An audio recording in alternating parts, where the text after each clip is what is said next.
this very simple subject for the last, distribution. Distribution has changed enormously, and you said just a few minutes ago, oh, you can make a movie like that now. Getting eyes on it is very, very difficult, but there are all kinds of changes that have happened. Depends if you want money. If you don't need money for getting your eyeballs on a movie, the world's your oyster. Talk if you about need those money, two things. it's different. So you don't need money. What do you do? How do you get money? Vimeo? Yeah, festivals, Vimeo, YouTube. You can get, you can do downloads, free downloads.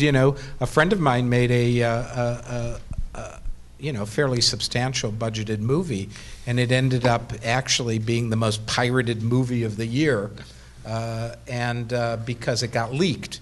And, it had this great, from his point of view, it was great. Everyone got to see it. He wasn't the investor. So, in terms of getting, if you don't get into, if you're looking for real distribution on your movie, yes. If you don't get into Sundance, Toronto, South by Southwest, 2 or 3 Tribeca, a couple of other festivals, you're kind of dead in the water for any kind of meaningful advance guarantee for your movie. And you're in deep, deep trouble. One of my producing partners produced The Sessions, which was the big hit out of Sundance, the big sale. Okay, but this was a movie that if you look at the components of it, if it hadn't gotten into Sundance, that's right, he'd be in such serious trouble. A movie about a quadriplegic who wants to have sex for the first time, and a 50-year-old woman who's naked in it, and she's terrific. Hunt. But these are what they call marketing, and it's a drama. Yeah. It was a terrific movie. So execution driven is really, what that film was about. You should explain when you get up to means. Thinking about distribution and way before, too, you should look at a book. It's called Think Outside the Box Office by John Reis. R-E-I-S, I think. Oh, I know John. You know John? Yes. John is incredible. It's a great book. Well worth your time. What John says is that people have about 4 reasons to wanting to distribute their movie or even make the movie, and so it's money, it's career, it's getting their message out is 3, or it's getting a big audience is 4, and maybe a 5th is having a sustainable career in the industry. And depending on what your goals are, our goals were never money. And we're not making any. Thank God you've achieved them. He achieved them. We sure have. But sometimes even when your goal isn't money and your goal is career, you find that making money will actually help your career because people want to know if your film made any money. So you have to decide. And people do lie. That's part of the problem too. That trying to get the information about what movies actually make. Box office is reported by Variety, and there's verifiable records about DVD sales, but there's nothing on VOD. There is no authoritative source, so you hear all kinds of nonsense about how big revenues are on VOD from the filmmakers. I feel like that's also where if you go back to what we were talking about earlier, and you do your research ahead of time. You can say that that's only so important, but if you do. Or if you're in any way interested in making money, or even if you just want to know, doing that research that we talked about earlier is really important. What kind of research again? There's no exact numbers on VOD and stuff like that, but if you go to places like the American Film Market and just talk to sales agents and producers, representatives who are also, they're like agents for movies, they'll take your movie and go sell it, they will give you at least general numbers, so you can get close, because you're never going to know what your movie's going to do, and they probably assume your movie's not going to be any good, so they'll give you the crappy number. So at least if you can hit that crappy number, and you're better than that, and you do better, then awesome. If you're not, well, at least you didn't lose too much. But that's just, I think you can never know for sure because there's a lot of there's a falsified accounting on all ends. Although I can tell you that DVD is on the decline and VOD is on the incline. Yeah, right. DVD is pretty much dead. It's on the decline. It certainly is. But it's on life support. I can tell you from my experience that 75% of my sales for VOD and DVD came through Amazon. So Amazon is a really great platform for distribution for an independent filmmaker, which is serving up, if you like this, then buy this. And they have a DVD model, a VOD model, and that is really one of your best friends, I think, as an independent filmmaker. But what people don't realize, and I'm sure you'll agree, is that platforms are just platforms. It's like when you do theater here, and you don't have any marketing, and you don't have any reviews, and nobody knows about it. And guess what? There's no audience.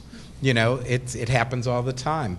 So getting your movie on iTunes, or getting your movie on Amazon, or getting your movie on on YouTube Pay, all of these things are they're not easy, but they're relatively easy compared to getting people to actually find your movie and download it. Along those lines, wait, I have to interrupt you because that goes back to the beginning of what I was saying. Start now with your Twitter, your Facebook, your Pinterest, and find your communities. That's your marketing. That's your marketing. I was going to toss that to you, Joe, because you had a similar point of view on that. Well, yeah, I mean, with our first film, Never Say Macbeth, we knew we had an audience of high school drama teachers that were interested in the movie.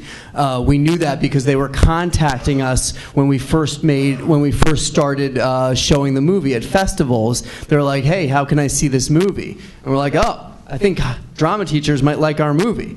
So we got a list. I got a list of every high school in the country, and we went website by website trying to figure out who the drama teacher was, and we emailed them and sold a lot of DVDs. But you can do this from the beginning, right? You need a person dedicated to doing it. Peter Broderick, who's, along with John Reese, one of the great pioneers of this kind of self-motivated filmmaking, talks about having a marketing producer right from the beginning, somebody who's going to be involved, creating social media presence, finding marketing partnerships. I mean, if you have a movie that's about a disease, let's say, you can partner with a charity where they'll sell your DVD at a markup or at cost and buy it at wholesale, and you've got customers going in. The paradigm of the all rights deal that you get out of Sundance or out of South by Southwest or out of Berlin, that's rapidly disappearing for most movies. Yeah. Most movies, if they're going to make any kind of revenues, come from the kind of thing that Joe is doing. And on our movie, we're going to do a theatrical release ourselves because that's the crappy end of the business. Nobody likes doing theatrical distribution. Okay, because it's hard work. We went from soup to nuts. Very, very. Can I add one thing that I have found to speak to social marketing?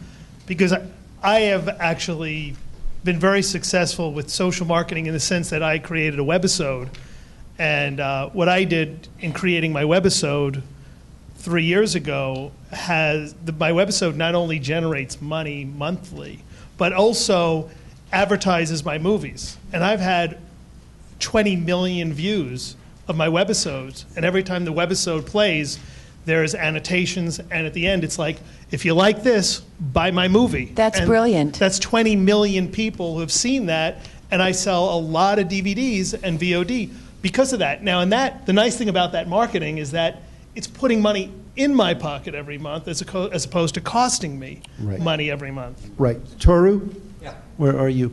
Okay, you are going to do the tech end of this, so I'm going to vacate the chair. Yeah? Okay. Yeah. Vacating. Daddy's leaving us. Ooh, yeah. Thank you, Richard. All right. Of course, since this is Hollywood, of course, you bring in the Asian guy to moderate the technical part of it. Talk about stereotyping. Hey, it works. Just don't drive our car. So anyway, I'm going to make this really quick, so I want to leave a lot of time for the Q&A. So we're just going to, obviously, this is a gargantuan subject, area, and we're just going to barely scratch the surface. And so I'm just going to touch on a few things, and maybe, as questions come up, we can take it further in depth. Now, I know a lot of you have varying levels of, how hands-on you are, and I know, a number of you have come from film school background, et cetera, et cetera. And I guess really what I think might be a good place to touch on is, gear, like what do you guys like to use, and then, what you've had good luck with on your sets. Obviously, what, and also maybe what would you suggest to someone who is a beginning filmmaker? What should they have? What if they have a couple $1,000s? What should they go out and buy right now? Maybe we could just start with cameras. I don't know. Let's start with cameras. Do you want to work your way down one direction? I don't know. I saw some movement back there. I mean, it really depends on your project and what you're trying to accomplish. But we knew that we were going to be doing some guerrilla filmmaking where we were going to go into places that we didn't have permission.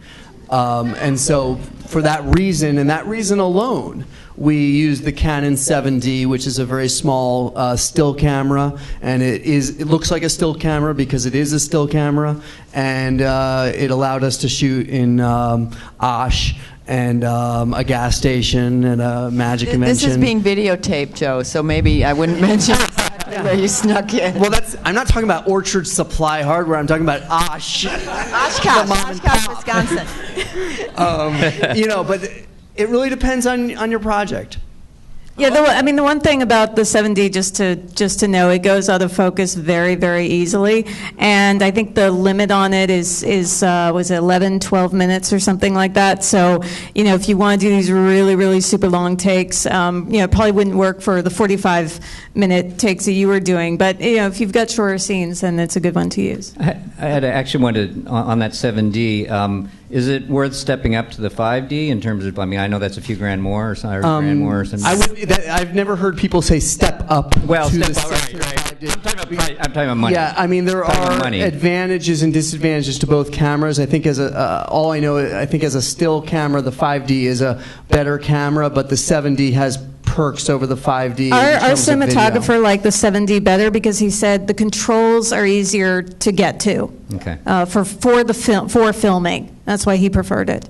I think that most DPs now have cameras. There are so many cameras out here.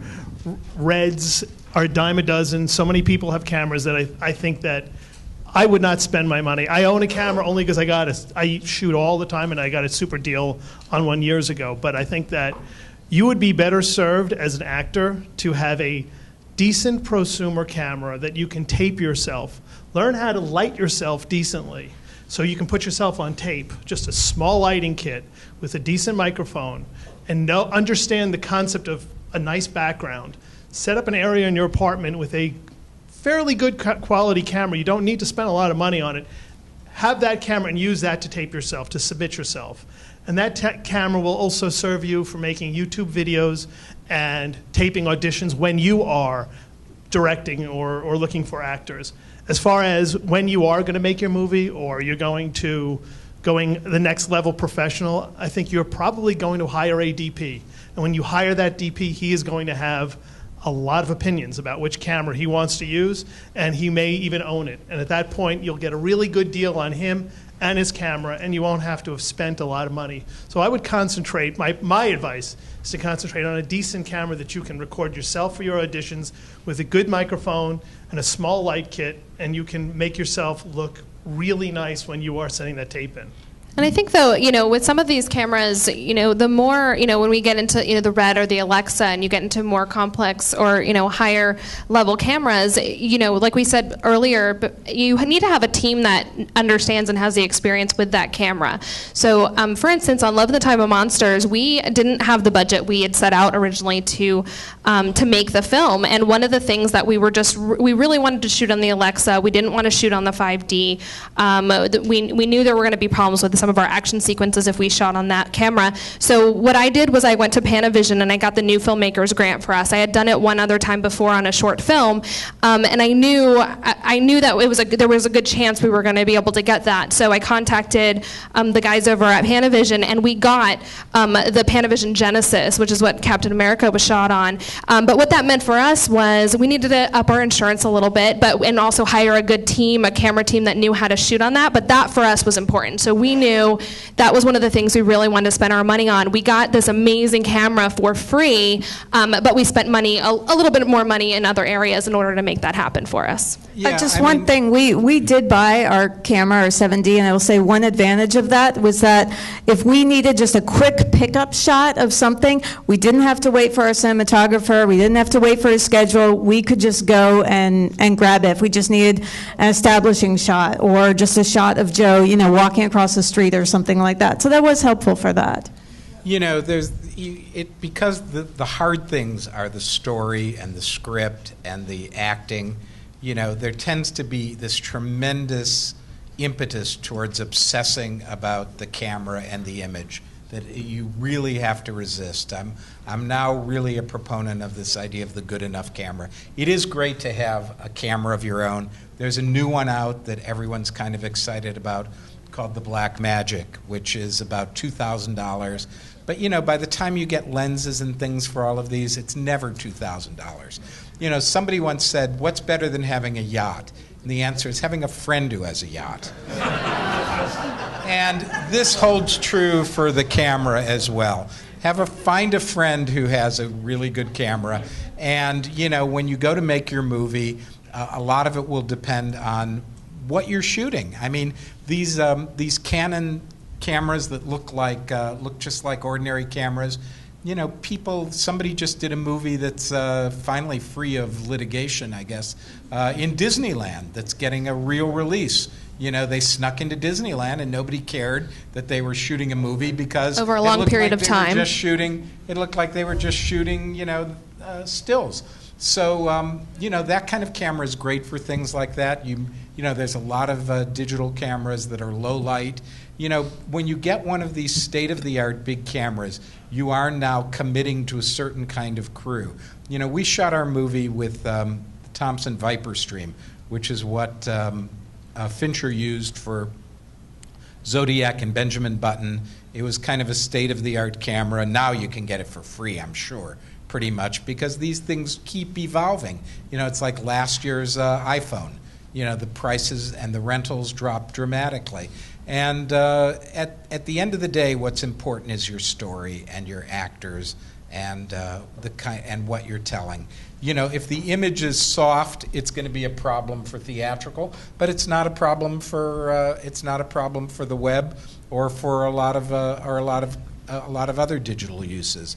If you want it if you want it at the Cinerama Dome, then you really have to look at something different. Horses for courses. Yeah. Everything you guys have said is really great advice. So I'll be brief.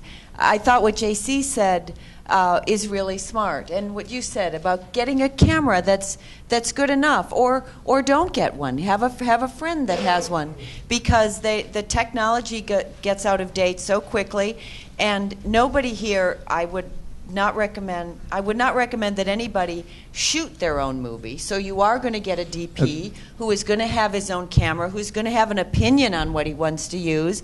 But I like the idea as an actor, get that camera that you can use to put yourself on auditions. And I'd never thought about it, but the lighting kit is very smart too. And by the way, there is one thing to be said for renting a camera, which is the support you get. I mean, you're out in the middle of nowhere, and if you're not renting a camera, it's your problem. When you have a lot of people standing around, you have a crew of 30 or 40 maybe, and it's the DP's camera. If he can't start figuring out what's wrong with it, you're in trouble. Whereas if you're renting it from a place I would really recommend is called Camera House, which is a boutique camera rental place out in North Hollywood. Lovely people, very supportive of indie filmmakers. They'll be responsible for making sure the camera is running or getting you a replacement if it isn't. And that reminds me, sound. Don't scrimp on sound. Get good sound equipment, have a sound designer, because people will forgive a lot, but if your sound is crap, it will take them right out of the movie. What would you recommend for audio for if you're just buying something? Is there something out there? Just don't buy it. Don't buy it. Don't buy it. Don't buy it. Hire somebody who knows what they're doing. Hire a sound designer who usually has his own kit and equipment. But by the way, that said, Pro Tools, which is the audio equipment that your sound person is likely to be using, it's unlikely you'll master it. You'll want somebody who actually is a pro at Pro Tools. ADR is painless today in the hands of the right sound person. I was lucky enough to be talking to David Fincher, and I said I was really unhappy with our location sound in our movie, and I know how much actors hate ADR. He goes, it's easy today. Don't be afraid of it. He goes, I ADR 80% of my movie. And I said, 80%? He goes, that's nothing. Spielberg, 100%. This is, whether it's true or not, I can't vouch, but it's what David Fincher told me. And I discovered that, they don't have to watch the screen anymore. All they have to do is listen and get the cadence, and the guy can check the waves and slide it in and play with it very slightly, and you have no inkling what was ADR'd. It's not like watching a spaghetti western where, Clint Eastwood's mouth is moving and his voice is coming out, but they're not it's expensive, and you can't afford it. So okay, get practical sound. Okay, I want to leave a lot of time for questions. So just maybe really quickly, what would you recommend maybe as far as resources, either books or links or whatever, or websites so someone could educate themselves to at least to the point where you can... Toru, one source for everybody, the SAG Foundation. They can give you a lot of help. You can do editing of video at the SAG Foundation. And Film Independent's another great resource. Film Independent, without a...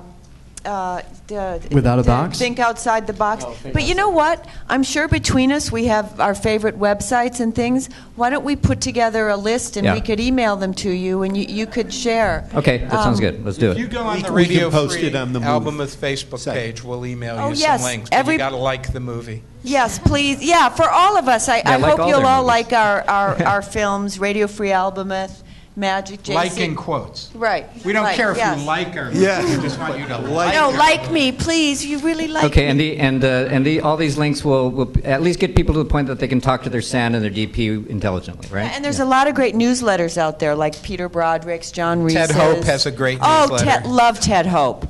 Okay. Ted Hope, Hope for Film. He's amazing. We were at a film festival with him, and both our films were in it. And such a lovely man. He was in.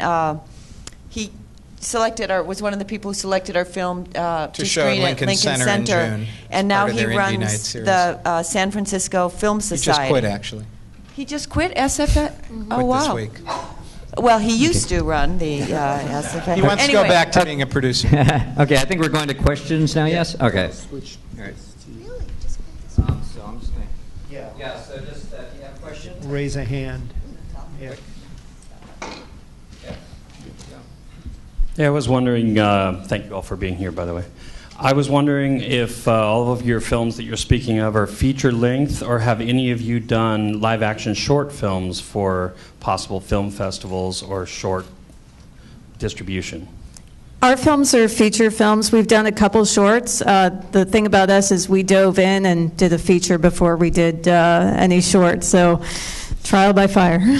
Are shorts easy to get funded, or are they not? Because they're Shorts not feature length? are much easier to make because they're much shorter. I mean, and if you're going to make a short, go shorter is better, especially if you want to do festivals or the web. 12 minutes or less would be ideal, A little secret, film festivals love films that are 5 minutes or less. I mean, it has to be really good, but you have a great shot at getting into a pretty great film festival if you have a kick-ass film that's 5 minutes. I'm kind of anti-short as a starting point likes because jeans. it's, for these low budget, these micro budget things, it's almost as hard to do a good short as it is to, unless you're talking about a 5 minute short. I assume you're talking about I see these terrific half-hour movies, and people have spent, $30,000, $40,000 on them, and you could make a feature for that. You really can, and it's just a different tactic and a different strategy. And it's very hard to get people to watch shorts in this town. Whereas a feature, because there's hardly any way to monetize them. Minutes too long. What?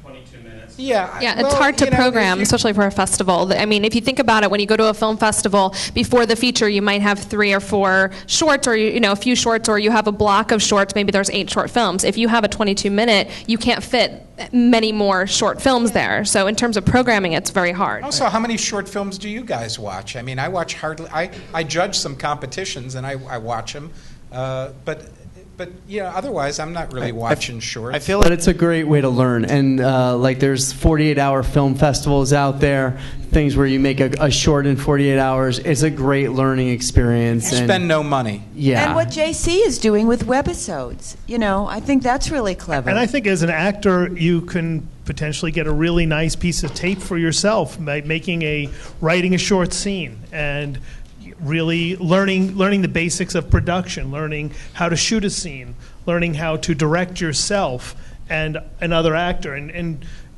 write just 2 pages of really clever, engaging dialogue, and shoot something. Learn that as a building block of a feature, and then you've created a piece of tape for yourself. You've created something that's being in a film festival, something that can go on the web, start to create a following for yourself and getting your name out there. And it's about building an education for yourself. That reminds me that as an actor, I've probably a lot of you too, I've done AFI thesis films, UCLA, USC.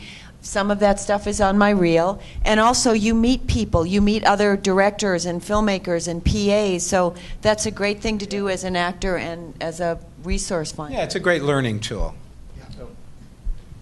Well, actually, it's been said that if it's not on the page, it ain't on the stage. And so I have a property. It's a 3-minute project. It's a pilot idea for an ongoing series. And what resource could I go to some aspiring young photographer who would be willing to invest a couple of afternoons? Mandy, right? Mandy's Well, yeah, list? Mandy.com is a good resource, but you also might try USC and find it sounds like you're not looking to necessarily direct this.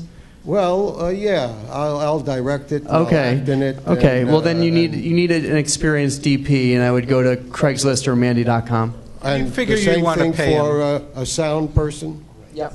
Okay, thank you very much.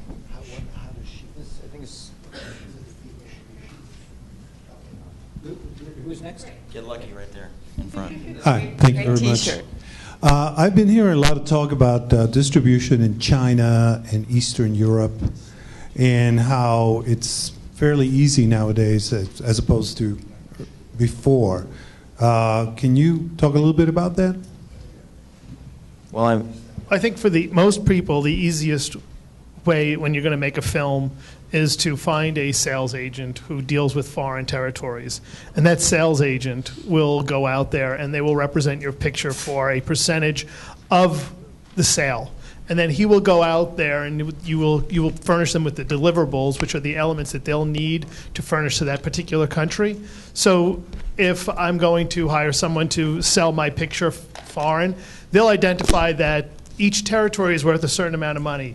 The UK is worth $25,000.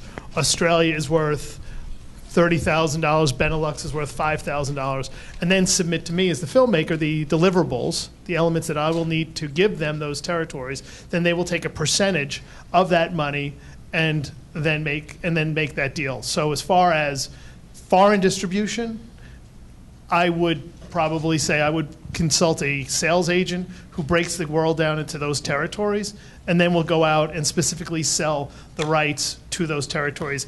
A lot of times domestically, they'll split rights. VOD will be different from DVD, which will be different from TV, which will be different from theatrical. But I have found that most countries, when you split up the world in the foreign territories, they want all rights for that region. So you're going to be selling that country for X amount of dollars for your picture and those deliverables. And I think China is not really a great market for the kind of indie micro-budget films that we're talking about, unless they're, unless they're genre, or unless they're this is a niche. spy film.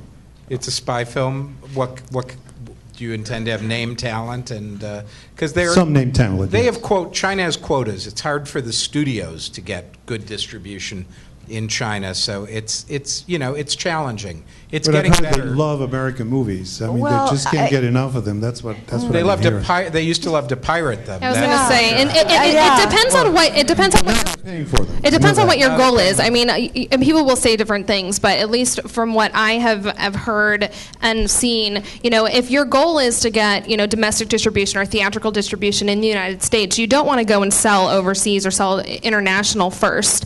Oh, no, I wasn't what I mean? So I didn't mean that. No. yeah, so you want to. I mean, in a lot of cases, you want to sell domestic first and then go international after, because you may run into pirating issues in certain territories around the world. And China's becoming much bigger in making movies. I think it's, as John was saying, it's still fairly challenging as a distribution to get your The studios are setting up their own companies in China and partnering with Chinese companies. It's very, these foreign sales companies will tell you what their relationship is with Chinese buyers. Some of them have good relationships, some of them don't. But it's an increasing territory. It's a rising territory, just like it is in every way. Certain genres are tougher for foreign distribution. Comedies, especially if you're making a low-budget comedy, if you don't have stars, that's going to be a tough one to get international, just because humor changes from country to country.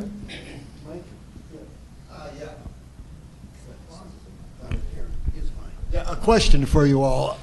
Do you make all of your projects you're talking about through SAG-AFTRA? And if you do, how easy do you find it to deal with us? Well, since we have staff over here who can talk. We certainly work with SAG on our movie, and SAG-AFTRA. Sorry, it was a while ago. No. They. It was definitely worth it for sure. It wasn't hard. I mean, it was quite easy. And everyone has a lot of fear about working with SAG-AFTRA, and it doesn't seem to be the reality. So. Yeah, I mean, I hear that a lot. I get whether I'll produce my own projects, but then I also get hired to line produce or to produce with other people. And one of the kind of misconceptions out there, I guess, at least in my opinion, is that people are scared about working with SAG-AFTRA. It's so much paperwork. They're difficult to work with. They're going to come after you. It's and it's really funny to me, but. It's just something that I tell people, well, number one, if you want to continue working in this community and in this industry, you're going to want to work with SAG-AFTRA actors and with professionals, right? And, once you learn how to do the paperwork and what the process is, there's really nothing that difficult about it. It's just learning the process.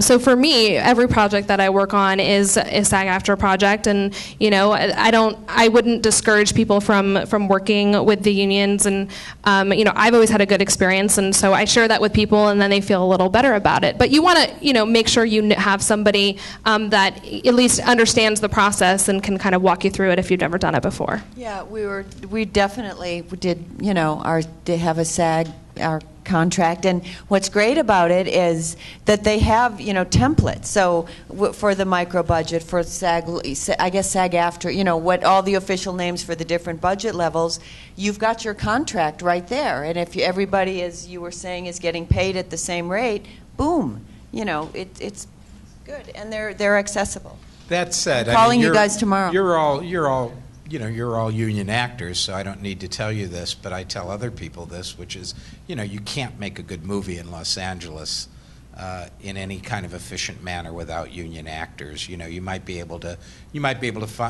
certainly can find a script that isn't Writers Guild, although as a Writers Guild member, I'd encourage you to work with the Guild and find writers and do it under the Guild modified low budget contract like there is under SAG, and same thing for the Directors Guild. But you can get a good movie made with a non-WGA and a non-DGA director or writer, but you're not going to make a good movie without SAG actors, and it's wrong to ask SAG actors. I think we need to applaud that, don't you?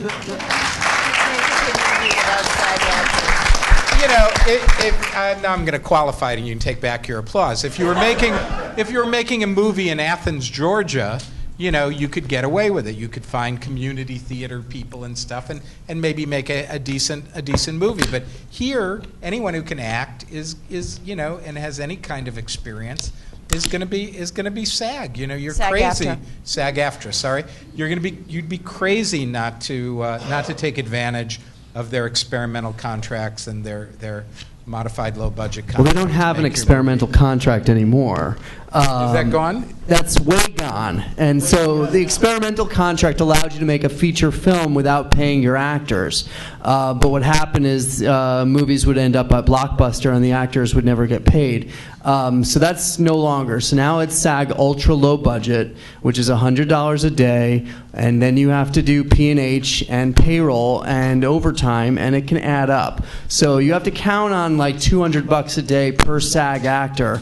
And that can add up fast. So, but they do allow you to use non-union talent as well.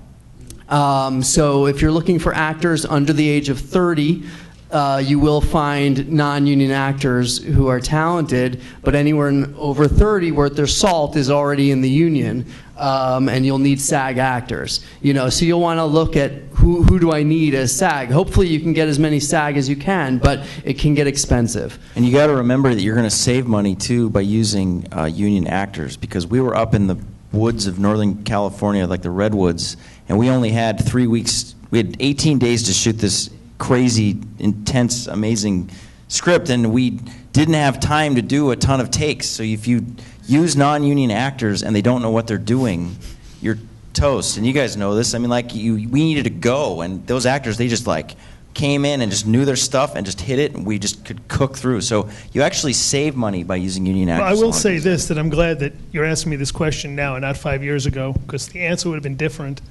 Now that things have gone online and the contracts have changed, it's a lot friendlier, and now there is no reason to not shoot with the SAG actor. But years ago, it was a bigger challenge, and it wasn't as friendly, and it wasn't as easy as far as the paperwork. And as a producer, it was kind of I dreaded the idea of having to deal with the paperwork and the process and the logistics and the contracts. But now it's a different world, and going online, it's easy to get the application, it's easy to apply, the contracts are friendly, and getting through the process, the staff is available, and they make it accessible to you to get that information as a producer as to the proper rate to go. So I think that that question kind of sounded like a how we doing kind of question, and I think you're doing well now. Great. Other questions? Yeah. Hello. I have a question for the representative who works with the new media department, because I understand on the short films contract you still can defer all payment. Is that correct? Well, I'm not sure about short film, but under the new media contract you are able to defer. Say a webisode or a Will Marshall, web series for new media episode. Who asked the question? Oh, I'm on this side of the room. So. Gotcha. Yeah, under the new media agreement, you can defer payment. So. All right. Well, the reason I ask is I've had the opportunity to act in several short-form films from 5 to 10 minutes in length with very good casts on deferred payment status. And it's a lot of fun to do. They're short enough so that you don't have to devote that much time. And the gentleman over here who was talking about, if it ain't on the page, opened a door there, and that if you have a long-form project written or you desire to make one, you can develop 5 to 10 minutes of it into a shooting script. And if it has a good ending, or it has such a teaser at the end that you really want to see what's coming next, you can get it shown as a short, and also to promote your project, to show the potential investors and potential crew what you have in mind. Great. So look towards the shorts first. Well said. Thank you. Yeah, I would love to hear some tips of how to save in post-production. For example, like with sound, getting ready to shoot a feature and I plan to do the sound in stereo LT-RT, I've always done 5.1, and someone once said to me, well, why? Like, did I really need 5.1? You need 5.1. Yeah, you need 5.1 for iTunes. You need it also for foreign sales. It would be a real handicap for any foreign sales to not have 5.1. but I'd love to hear any tips of saving in post as far as color correction and sound design and scoring and all that stuff. There's deals you've got to make. You've got to like talk to a lot of people, companies that sponsor events like at Film Independent. They're usually very indie filmmaker friendly. You can do a DI for $500,000, and you can do a DI, digital intermediate, for $10,000. A lot of it has to do with time. One way to, there's, it's the level of the project. As long as you have some money, you can usually stretch it and make it work. There's an old saying, good, fast, cheap, pick two of the three. Because if it's good and fast, it won't be cheap. If it's fast and cheap, it won't be good. If it's cheap and good, it won't be fast, So you gotta plan on two of those. And with indie films, you usually want it to be, unless it's, like a horror film that you're trying to get ready for the American film market, you're usually going for cheap and good, which means it won't be fast, And I think knowing what your end goal is important. If you do sell your film to a distributor and you get, sell your worldwide rights, there's going to be a list of requirements and deliverables that they're going to need from you. And if you can't deliver those or afford to deliver those, you're not going to get your movie out there. So, it is important to do a little bit of research if you want to, get VOD, DVD, etc. What are they going to ask you for? Any little tips? I'll give you one tip. I'll give you a good tip, which is for getting a good composer for nothing or close to nothing. Let him keep the copyright to his own music and just have use for it for your movie.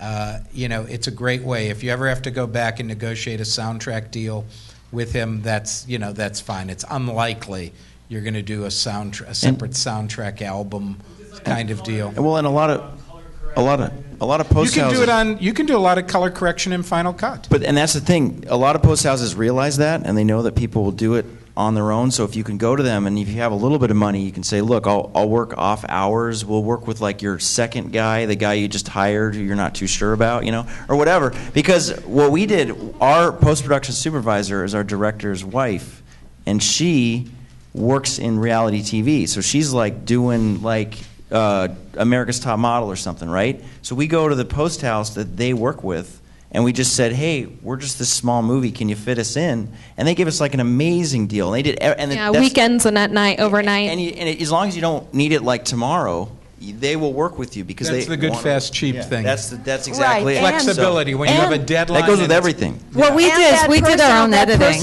That personal touch by calling or going in, walking in. Ask your friends who they've worked with if they could recommend. I mean, there are deals out there to be had. Everybody's kind of hurting. I mean, everybody needs work.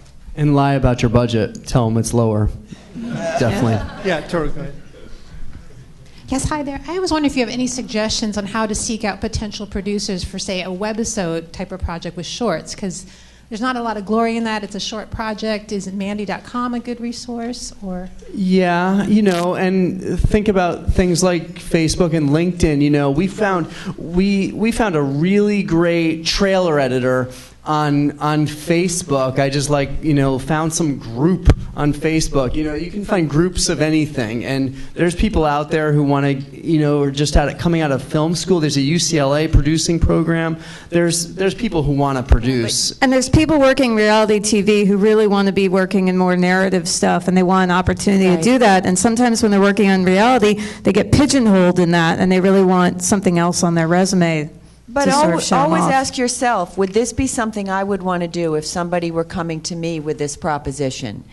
You can't go cold to somebody who's got some fair amount of street cred as a producer and say, "Can you produce this?" And you've got nothing other than an idea that you're going to star in. You've got to show that you're bringing something to the table too. Yeah, and I think also, one of the things that, I find a lot is I've got people, come to me and they have a concept and, sometimes a really great concept, and the first thing out of their mouth is, I need a producer and I need you to do my Kickstarter. And that's just really difficult because, you know what, if you're not going to spearhead and have the passion behind your Kickstarter, I'm not going to do that for you. I've done it for my own projects for years. I'm not doing it anymore. So really, don't expect that someone's going to come in and work full-time for 30 days for a campaign for your project. That's something that I come across all the time. The trickiest thing in navigating the shoals of these kinds of movies is that it's a constant judgment call as to whether you're going to go with experience or enthusiasm. And when you're going with experience, you're trying to get people to work at a lot less than their normal rate, usually. And that's not a great way to begin. It really isn't. Sometimes it works out, and sometimes it doesn't. Certain departments, you're well served to do that. Otherwise, if you're going for enthusiasm, if you're going for young people getting their first job or their first start, they're just not that experienced. Good line producers, from the viewpoint of the filmmaker, they move up. If they stay at making $100,000 features for long, it tells you something. Either they're crazy and they don't care about money, like my friend Mark Stolaroff, or who's a really good producer, or that there's some issue. So you're constantly making that evaluation. Get references. I mean, not only do you need to see them, you actually need to call people that people have worked with. We have and time find for out. That's on your 10 maybe list, right? One more, maybe, yeah. A quick one. Hi. I was wondering if any of you can talk about if you do get your movie into Sundance or Tribeca or South by Southwest, one of the bigger festivals, and you're going there for a screening, have you had experience with you want to bring your own marketing for the screening in the actual festival, because not every film gets sold, and you want to, what would you do about kind of creating a buzz for your film in a festival? Well, if you're in Sundance, the sales agents will probably find you, but you probably need to hire a publicist. If you have any kind of cast in your movie, you're going to have money to bring them there. And I had a friend who had got his film into Venice, and the actor had a private jet sitting at Van Nuys Airport for 4 days, trying to decide whether or not he was going to get on it, with my friend footing the bill. So, it can be, all of these things are, success brings its own problems, but everyone should have that issue of getting into Sundance. So. But the larger answer to your question is yes. You should have materials with you. You should have everything is online now. So you should have on your iPad or wherever your website, your social media, everything. Yeah, I'm afraid we have a hard out at 9 o'clock.